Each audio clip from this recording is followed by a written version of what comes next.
Welcome to the Client Generation Podcast, a show where we interview some of the most successful people in real estate to help you understand how to generate leads, build a brand, and convert more clients in your business. What's up, everybody? Grant Weiss here. Welcome to the Client Generation Podcast. I'm really excited today to be joined by Mr. David Sodemann with Realty ONE Group. He works out of Iowa and Georgia, and David has had a lot of success lately with social media, with advertising, with different conversion strategies, and he has graciously agreed to jump into the podcast and just share some of his tips and tricks. And so, David, thanks for joining the show. Oh, my pleasure, Grant. My pleasure. Well, let's give us the short story, man. Who are you and how'd you get to where you are today? So short story is I've been a full-time realtor for 11, 12 years and primarily focused on investor business for the last, we'll say 11 years or so. And when the pandemic started, my investor business really kind of dried up because of COVID and the moratorium on foreclosures and just wasn't seeing the same number of deals out there. And that's when I came across Whitley and spent the last, we'll say, year or so readjusting and reconverting my business to generate leads in a very, very different way than what I had done in the past. I love it. I love it. That's awesome. So let's talk about this a little bit tactically. So I know you say like it's different than you've done in the past. How would social media advertising be different? Can you give us a little context there? Well, in the past, the social media advertising that I did, it really was not effective in any way, shape, or form. I would post, a just listing advertisement on my personal page, or I would post, a just sold listing on my personal page. I would use my business page sporadically and just never got absolutely any response whatsoever, any type of lead whatsoever from either page. I had done listings in like Facebook Marketplace things to get like messages. And what I found in doing that is I was spending a lot of time, sitting at the computer messaging with people who come to find out there's no way they'd qualify to buy a house even if they wanted to. Yeah. It just wasn't a quality lead whatsoever. Yeah. I think in 1 week I had like seven people I referred over to various lenders who absolutely could not get qualified. And it's like, nope, we got to do something different here. And it just wasn't working. So tactically, what did you do different? How was the strategies you started to implement? How are they different? So about a year ago, you were on Realty ONE Groups Waking Up to Win video conference thing that they started doing at the beginning of the pandemic. And a lot of what you were talking about just kind of clicked with me. Because you kind of went into how to effectively use Facebook and Instagram to market yourself, and the importance of the keywords and structuring the ads correctly.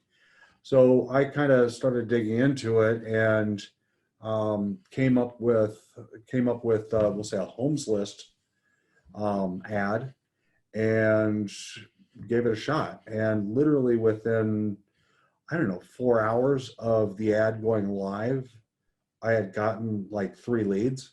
I mean, it was that fast. And so I took that ad and I started running it down in my Georgia market as well.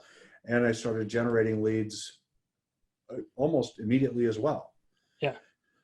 So I took that strategy and applied it towards, different marketing media that I've created, and it just kind of creates business, created leads coming in. What do you think about it, just from your own perspective? Like, why do you think that the strategies were so drastically different, or at least the results? What was it what you were offering to give people, or what do you think was different? It really, I mean, because before when I was running ads, the ads were really about me. Mm-hmm. Woohoo! I closed this sale today. Oh You know, yeah, if yeah. you're looking for something, you know, give me a call. But I've closed this sale today, or woohoo! I just listed this house. The ads that I've changed to really kind of running, really kind of follow or change that perspective and make it more about them and their story, and you know, coming at it from the perspective that I'm here when they need me, not them being here when I want them. Mm-hmm. That makes a lot of sense. That makes a lot of sense. So you kind of reposition yourself, and I see the agents making this mistake quite a bit, where people will constantly post just listed, just Mm-hmm. sold. You're really just Yep. talking about yourself, like you said. You're just really talking about yourself. So if you flip Well, that and you start just a great providing something example. of value, Yep. people I want mean, to grab it. a great example of it is, coming in, just after the first year, people are, agents are posting about how they're, number one in the market, or how they did, $10 million last year in volume, thanks to all my clients. Well, that's not really about them as a client. That's about you as an agent. Mm-hmm. And that's, in my mind, and what I've learned is it's entirely the wrong perspective. I mean, Yeah. it's got to be about them and their goals and what they want to accomplish. Right. Yeah. I think that's really true. That's a good point, is that nobody really cares about you. They care about what you can do for them. And so Yeah. talking about your production, I think some people's argument is, well, if people see how good I am, they see how successful I am. Mm-hmm. And the simple truth is that no, like nobody cares. People love Well, to see you win. That's great. Nobody really cares though. I actually had a client years ago. I had a really great month, and I decided, well, I'm going to take my family to New York City for Valentine's Day, right? So I took my wife and my daughters to New York City, and we're in Times Square, we're in the subways, we're taking pictures, we're posting them onto Facebook, and this friend of mine, messages me and says, "Hey Dave, it looks like you're having a really great time in New York City. You must have had a really fantastic month." Well, yeah, I did have a really great month, but it kind of stung, just simply because the message that I was sending is that it was all about me, and it was the wrong message to be sending. 100%. When you look at what you've kind of transitioned to, what other things are you doing that are different than you've done in the past? So I kind of get where you're going on the lead generation side, but what else are you doing that's been different? So I've really kind of, as far as the conversion and working my leads, I've really tried to automate the process a little bit more. So I'm not, glued in front of my computer 24/7 sending emails, or, glued in front of my phone sending texts to people and stuff like that. So I've gone into my CRM, and I've created basically a flow or a series of emails that get sent out. There's obviously the drip campaign, or, hot property alerts or new property alerts that get sent out. So it's really the day-to-day touches that I've tried to automate as much as possible, which frees up my time to kind of respond to the people who are actually responding, Yeah. and pick up the phone and spend time on talking with them and that kind of thing. So you're talking about like emails and texts and those types of Yep. communication. So lead Yep. comes in, now you have more automation that exists in your life. Yes. So I always tell people, like, you got to engage with the people that are engaged with you. If you spend your Mm-hmm. time chasing as Yes. opposed to maybe just reacting to some of the communication that's coming in. Well, and the biggest paradigm shift that I went through, because at one point in time I was buying leads from, different platforms. We won't say who. Um, and it was really expensive. It was Yeah. really expensive. And, at the beginning of the pandemic, when business kind of dried up, I looked at that. I'm like, God, I really can't bring myself to spend that much money, especially if it's going to be for, maybe a transaction or whatever. So the paradigm shift that I really went to was to or realized was that, you're accumulating these names, these people in your database. Some of them will use you, and some of them will not. The people Mm-hmm. that will not use you, you're not chasing after. And if they don't use you, you've already replaced them 3, 4, 5, 6 times over Mm-hmm. for with an average lead cost of maybe $5. Right. It's grown something much more significant. And now I can look at my average lead cost and the number of leads that I have in my database, and I can say, okay, if I want to sell $150,000 worth of real estate, I've got to have 1,000 leads or 1,500 leads in my database Yeah. in order to do that. I love So it. it's made my business much more predictable. That's what we're all about. Predictable production. We want to be able to predict how many homes we're going to sell. That's the magic. That's where the real magic happens, I think, in any business, not just real estate. How has video made an impact on you? Because I know you started doing some video content. How has that helped? I love video. I have a lot of fun with video, and the videos that I shoot are not always about real estate. Absolutely. It could be about the smell of drywall in the morning, taking a catchphrase from a movie. Yeah. I walk in, catch myself on video and say, I love the smell of fresh drywall in the morning. Not Right. napalm, drywall.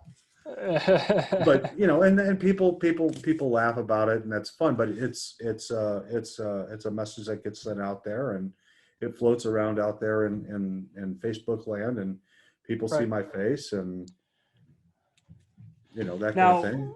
I know you've also created a little bit of video content and you're using remarketing. So that's where a lead comes in and then they start going, back to social media or whatever, and your content starts kind of following them.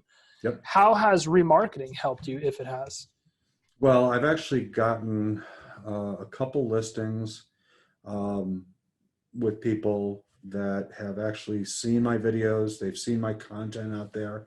They've called me up and said, Dave, can you come down? We want to list our house. And I start, I'm like, okay, well, go down and meet with them.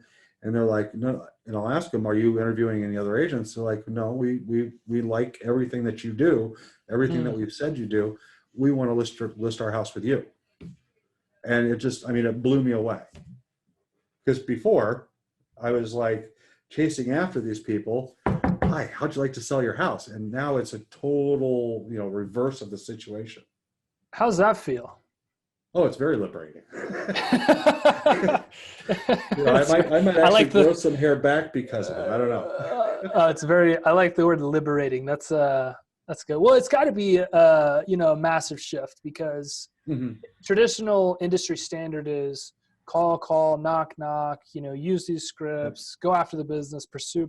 And it's very much like we're going to go out into the market and we're going to get what's ours. And I think that's still a great strategy if that's what you want. I mean, there's nobody on the planet that can refute that calling and door knocking and those types of strategies work. It's nobody could. That's very true. I'm probably like you, where it's like I think at the height of what we were doing, we're getting like 200 or 300 leads a day, and I'm like, I can't keep up with this. Like, there's no way that I could manually, nor do I want to manually pursue these people. How can I create a scenario where they're just sold on me? And I think video was the answer for. I'm glad it was the answer for you too. I mean, it starts that relationship with them before you ever show up at the door. Yeah. They get a sense of who you are.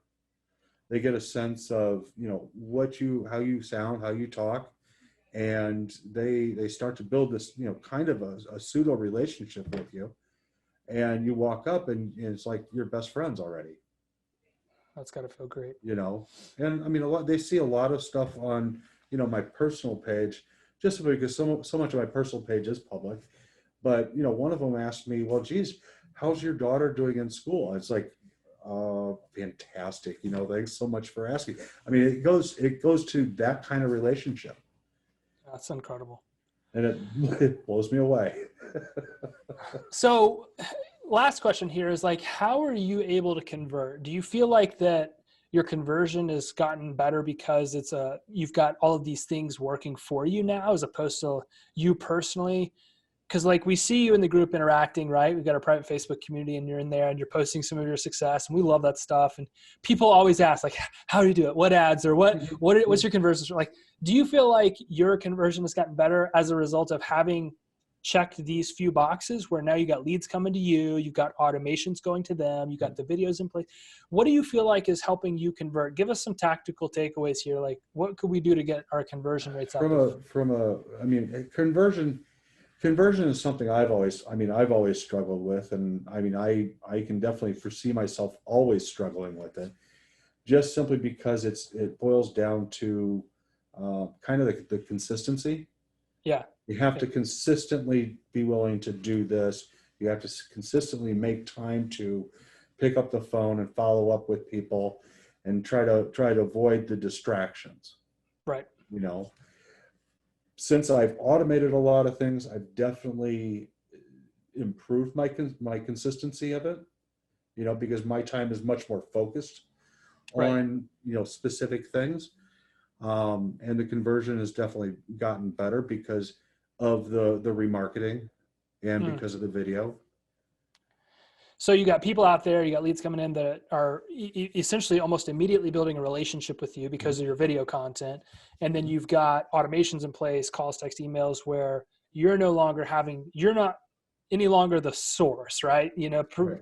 Formerly you were the one that had to do all those things and you've got automations that are firing. And it's allowing you to engage with the people that are engaged with you. Like you get to focus your energy. Is that what I hear you saying? Would you agree with that? I get to focus on the people who are engaged with me and they want me to call. They expect me to call, so to speak. Where before I was focusing on, trying to call these people up all the time and get them to convert. I'm not necessarily doing that anymore because it's automatically being done to them, done for them or for me. For somebody, for you, somebody. For them, for everybody. It's getting done for somebody. How do you feel like this has changed the trajectory of your business? It sounds like you're really kind of held back in the way that you used to do things and things have changed now. How do you feel like this is going to change where you're headed? Oh, I based on the numbers, based on the conversion. I'm big on numbers. I'll probably triple my business this year. Oh, that's incredible. Based on strictly based on the number of leads that I have coming into my database and how they're being engaged and the conversion that I'm seeing. I love it. That's so awesome. And mind you, it's not the leads that come in, they're not an instantaneous sale. It's not like you're, well, I'm going to spend $5,000 this month and I'm going to hope and I'm going to get one transaction from it. It's not like that. These are leads that are going to take time to kind of foster and, develop over time. You're going to engage with them periodically or sporadically, and you're going to be there when they need you. From the remarketing, from the drip campaigns, from the, new listing alerts. So it seems so countercultural to what everybody hears, right? Because everybody's so transactional. But what you're saying is like you've built a system now that not only brings opportunity to you, but nurtures those people until they're ready. And you aren't necessarily out there, chasing those people or pushing. You're just kind of sitting back and letting your systems work. And when people are ready, they call you, and you're focused on the people that are kind of focused on you. Man, that's got to be just incredible feeling. Liberating, yeah. We'll go back to the honestly, Grant, it has been a liberating experience kind of going through this transformation because, before I was calling people up and I was told you have to call them up and make your Ford calls, find out how their family is and how's the job and do this, do this every so many months. I don't want to do that. Yeah. I'm not that kind of person. I'll talk with people every day. I talk with people, I don't know how many people every day, but I'm not, deliberately calling people up and say, hey, I saw that you had a baby. How's that affecting your household? No. Yeah, I could totally understand that. Well, David, look, man, this has been a great interview. I'd love to always kind of dive into the weeds a little bit with people that are having success. And I think there were quite a few tactical takeaways here. And on every front, on the lead generation side, on the conversion side. And it's something that every agent, no matter where they are, really needs to understand, is how to kind of restructure your thinking for the now, for how people want to actually do business today. And there's a lot of value in leveraging the way you build relationships and getting opportunity to come to you instead of having to go out there and chase it, and how that can be liberating. So, I hope the industry's changed a lot, and we have to evolve with it. I mean, that's it. Well, man, I appreciate it. If somebody wanted to connect with you and maybe learn more about how you're able to triple your business in a year, that sounds so incredible to hear you say that. What's the best way for them to connect to you? oh, they're welcome to email me, or they could find me on Facebook and message me. Or awesome. Well, we'll make sure that we link up your the ways that people can connect with you in the show notes. And I'm sure you've always been so friendly to me. If I've reached out to you, I know if I've ever had a question, or if you've ever had a question. So I'm sure that if you reached out to David, you're listening to this and had some questions about how you could maybe transform your business the way he has, he'd be friendly enough to answer those for you. So David, I appreciate you, brother. I'm so pumped for you and pumped for your success, and glad that we could play just a tiny role in that. So I think that that's awesome. So I hope you have an amazing day. Thank you all for continuing to listen to the Client Generation Podcast. We'll see you on the next episode. Thanks. Thanks, Grant. Thank you for listening to this episode of the Client Generation Podcast. Please make sure that you rate and review this episode so that we can continue to bring you more incredible guests to help you grow your business. Thanks, and have an amazing day.